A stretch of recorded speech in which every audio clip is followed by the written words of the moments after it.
Mandi tadi tunggu saya telepon ulang. Nah, itu tidak dengar juga ya. Sana. Oh iya. Karena mertuanya itu RT pertama di sini. Iya kali. Tidak ada memang ini barang tahun 1947 ditinggalkan ini tempat. Jadi kalau ceritanya itu Siapa yang temukan pertama? Ini Pak Gali ya. Mana itu Pak Gali? Belum baru ditelepon.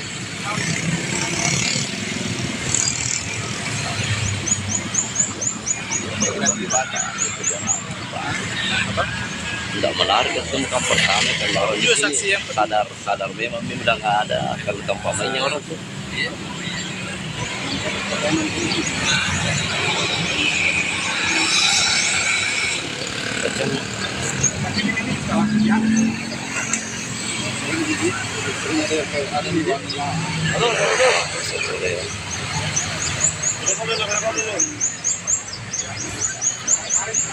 Boleh nih kata Pak Camat?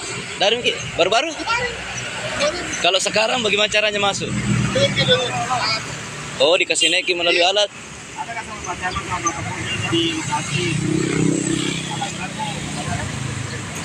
Dia mau naik di atas dan nggak bisa. Ini kan operatornya di sini. Oh, nggak ada apa tadi itu tangga ya? tidak kemarin itu hari tempatnya sini dicek di sini. Oh, Baru banyak kita iya, iya. Iya, masalahnya sih. Oh, pembangunan apa memang sih? Di rumah.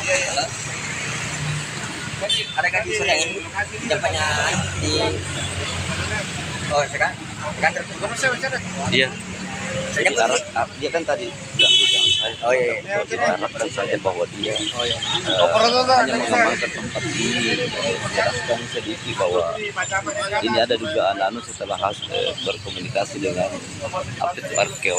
arkeolog aja itu. Iya, itu di situ. Batu-batuan, iyo. Dan lama ini persoalan batu-batuan kemarin. Dia kan kepala bidang. Salah juga kerja. Iya, saya cara gaya bicara. Oh iya. Bukan sejarawan. Dia apa ini? Kayaknya yang pengilmunya tentang batu-batuan itu. Yang kanak-kanak itu arkeolog. Bukan di arkeolog.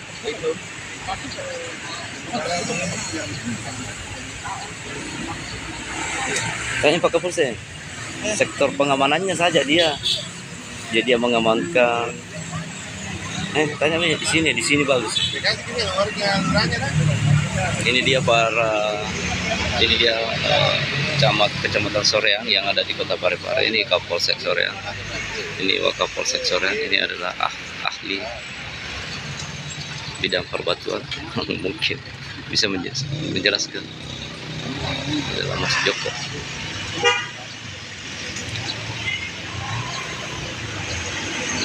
Bagi yang penasaran, kita akan mencoba masuk ke bunker itu, siapa tahu menemukan sejumlah fakta-fakta dan sejarah.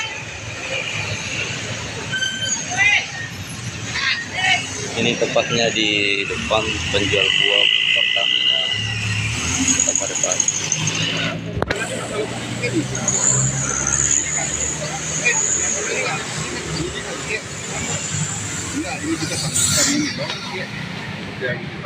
Ya. Sampai yang di bawah kamar itu Ada bom. ada apa kabar ledakan di dalam situ? Pertamina dekat. Baru Pertamina dekat. Kira-kira ini perkiraan ini. Baru Pertamina dekat ke Banda. Selalu ada. Koordinasi juga dengan ke Pertamina. Sampai Indonesia ada bangku dari dalam. Ini saja membakar saja orang sini, mak kompor dilarang. Macam kita sebagai ahli di sini, kalau kitanya Pertamina. sampaikan jangan dulu Pertamina, nanti dinas pendidikan yang berkoordinasi ke Pertamina. Jadi, kalau bisa itu yang kamar di atas, kalau memang bisa digali-gali, nanti dia gali-gali. Masa bagaimana kira-kira? Ya gali. Tapi kan ya harus dideteksi dulu. Nanti dinas pendidikan kalau memang di sebaran ada apa, nanti dinas pendidikan koordinasi dengan Brimob ditakutkan. Itu jangan sampai ada barang jelas dibawa barang-barang kuno. kerja-kerjasama adalah koordinasi lintas kecamatan, para Forkopimda Kecamatan Soreang ini menakutkan jika ada barang-barang peninggalan Jepang berupa amunisi atau bom yang bisa mengakibatkan daya ledak tinggi, karena kondisi di sini sangat dekat dengan depo Pertamina di Kabupaten Pati.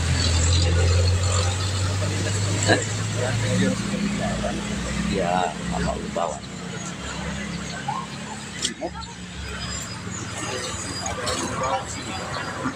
Tapi kita sudah koordinasi sama Kapolres.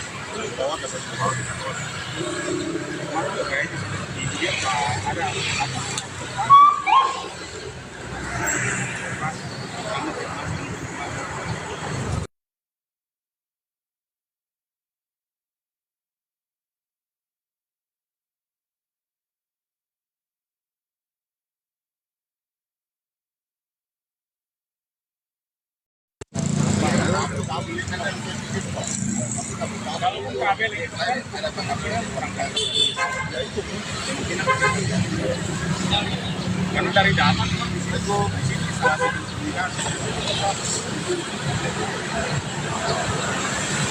Para pimpinan kecamatan ini ada camat, Kapolsek Soreang dan Wakapolsek Soreang serta Mas Joko yang pemerhati benda-benda bersejarah.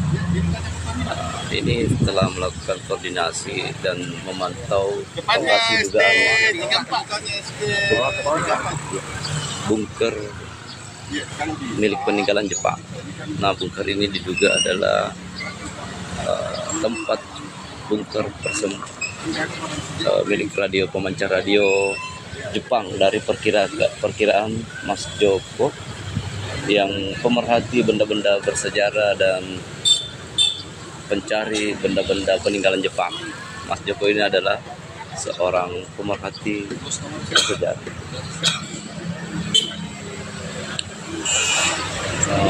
Untuk saat ini para Forkopimda ini berkoordinasi dengan pihak-pihak terkait karena ditakutkan adanya bahan-bahan yang berbahaya yang bisa menimbulkan hal-hal yang tidak diinginkan, karena lokasi bunker ini diduga ada sejumlah benda-benda peninggalan perang milik Jepang yang diduga bisa berakibat fatal jika terus digali. Nah, kebetulan di tempat ini juga sangat dekat dengan depo Pertamina. Depo Pertamina ini ada beberapa stok bahan bakar yang bisa mensuplai bahan bakar di seluruh Sulawesi Selatan dan Barat. Kapolsek Soreang Sulawesi Selatan AKP Amir ini saat berkoordinasi dengan sejumlah pihak baik langsung berkoordinasi langsung dengan pemerintah kecamatan dan juga telah berkoordinasi melalui via telepon pada sejumlah pihak agar bisa penggalian bunker ini untuk sementara dihentikan. Ternyata dari hasil pengakuan warga, bunker ini setelah Jepang meninggalkan Indonesia, tempat ini oleh warga Parepare, khususnya warga di sekitar bunker ini, menjadi tempat permainan atau menjadi tempat persembunyian untuk rekreasi bagi para orang sekitar sini, karena di dalamnya itu sudah masih bersih. Namun sebelumnya ini para warga atau anak-anak kecil tempat bermain itu mereka harus memanjat tebing ini untuk masuk di dalam bunker ini untuk bersenang-senang atau apalah. Nah, menurut para warga sebenarnya bunker ini sudah lama dijajaki karena bunker ini, lubang ini, kalau kita masuk bakal tembus ke di sana. Dia berbentuk ada beberapa lorong-lorong, cabang-cabang lorong. Ini adalah Bapak Pujo. Mana Pak Pujo? Ada apa ini Pak? ini ada temuan warga Bunker. Bunda Keren. Ada di dalam panjang. Aku makan jaga berapa? Aku makan jaga lagi. Malam-malam di tahun. Woi, sorry.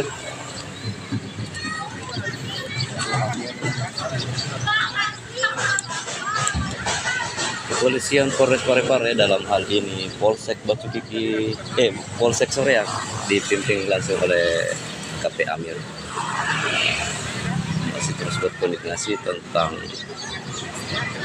penemuan bunker ini. Temuan perlu diketahui bersama kemarin beberapa hari lalu rencana pembangunan rumah yang ada di bawah tebing bunker ini akan dilakukan, namun pada saat melakukan penggalian menggunakan alat berat, pekerja menemukan bunker dan segera menghentikan pekerjaannya. Nah, saat ini pemerintah Kota Parepare melalui Mas Joko dan para polisi yang bertugas untuk mengamankan situasi kondisi di lapangan agar tidak terjadi hal-hal yang tidak diinginkan. Seperti kita ketahui dari penjelasan Mas Joko itu sendiri, diduga bunker ini adalah menjadi tempat pangkalan radio karena untuk menyembunyikan peralatan-peralatan radio perang untuk berkomunikasi saat Perang Dunia Kedua zaman itu. Nah, menurut Mas Joko, di Pertamina Depot ini dulunya adalah pangkalan peralatan perang yang ada di sebelah sana milik tentara Jepang.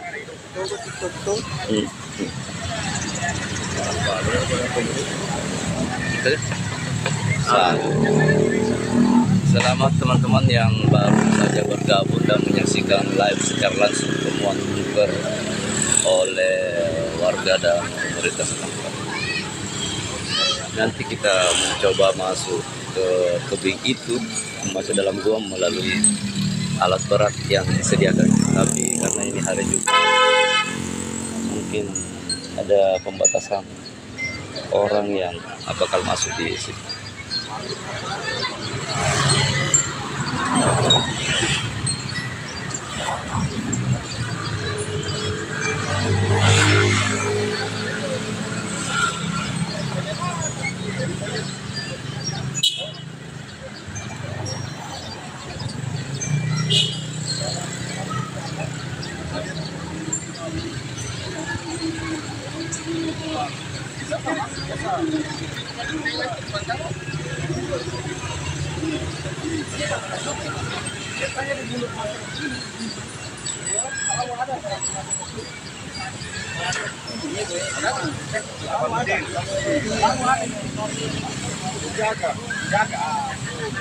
Tapi mungkin sudah dicomot.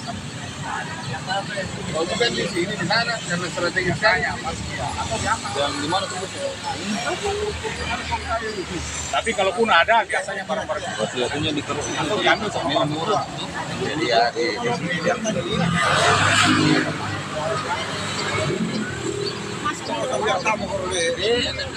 Onran nambo ka pemacule biasa.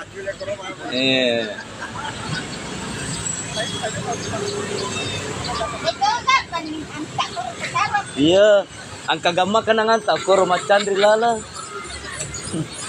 Bagi dalam bersejarah boleh ya. Iya.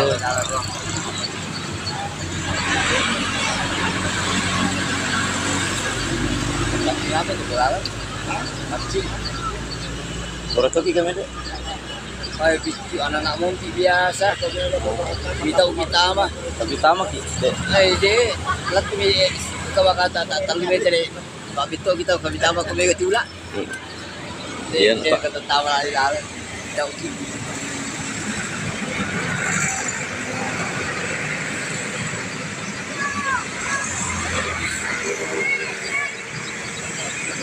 Tapi kalau penjahat pun biasa deh, namito tama kur biasa napat tama to napunong. Kan degagan na lang kanina. Iya, degagan na mo melo. Ako baca borong. Lagyan mabur di bawah. Sampai saat katakan. Lokasinya berada di Kecamatan Soreang, tepatnya di Jalan Arsyad, di depan Pertamina atau tepatnya di depan SD Negeri 34 dan 52.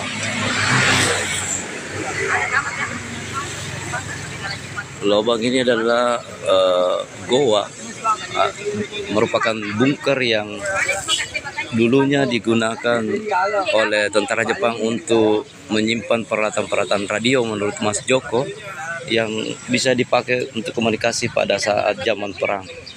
Dari peta yang diperlihatkan Mas Joko, tepatnya di posisi ini adalah posisi tempat penyimpanan radio alat komunikasi perang pada zaman itu. Nah, setelah kemerdekaan RI, bunker ini sempat dimanfaatkan oleh warga untuk ini adalah kepala dinas pendidikan yang datang untuk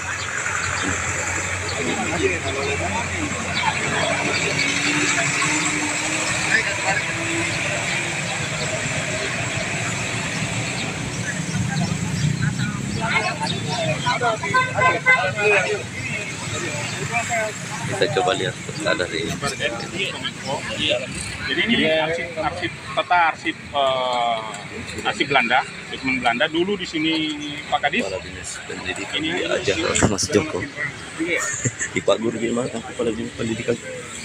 Oh, salah. Tata nih Pak Guru.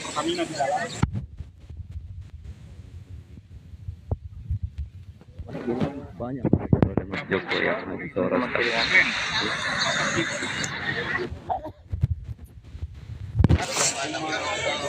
staf Kominfo.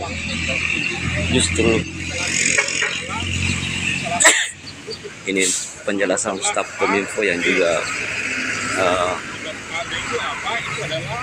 adalah penghobi batu-batu, mengajar kepala dinas pendidikan.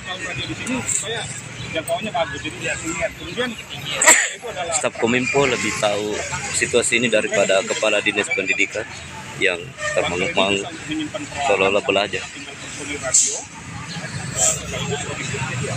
Ini adalah kondisi seperti pembelajaran yang dilakukan oleh Mas Joko untuk Kadis Pendidikan. Ya, ini Pak Kadis ada di situ ruangan di belum tahu apa isinya.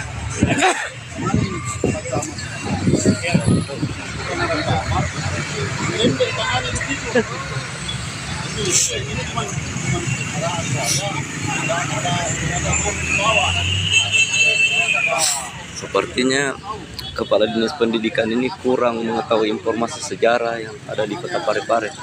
Mungkin karena situasi politik di Kota Parepare yang menggebu-gebu, akhirnya membuat semua kepala dinas lumayan tidak tahu sejarah Kota Parepare. Ataukah dia memang bukan orang Parepare ya, mungkin diharap maklum.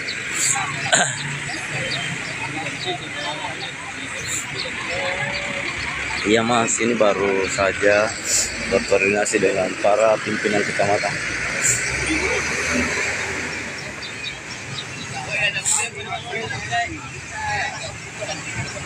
Ini adalah Mas Joko yang cukup mengetahui banyak tentang lokasi ini dari sejumlah referensi-referensi yang Mas Joko temukan, termasuk artikel-artikel yang Mas Joko temukan tentang sejarah pendudukan Jepang di zaman Perang Dunia Kedua. Mas Joko ini adalah seorang penghobi pencari alat-alat benda bersejarah. Dia tadi mengajar kepala dinas pendidikan tentang sejarah-sejarah yang ada di Kota Parepare.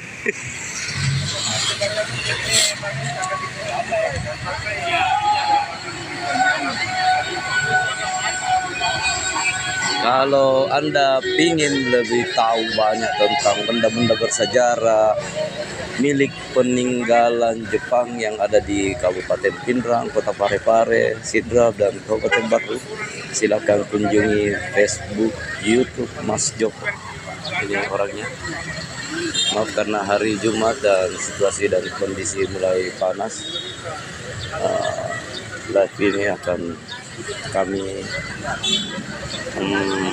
sudahi dulu. Sekian dari Kota Parepare, Kecamatan Sadar. Teman-teman media yang tribut melaporkan. sponsornya saja itu dari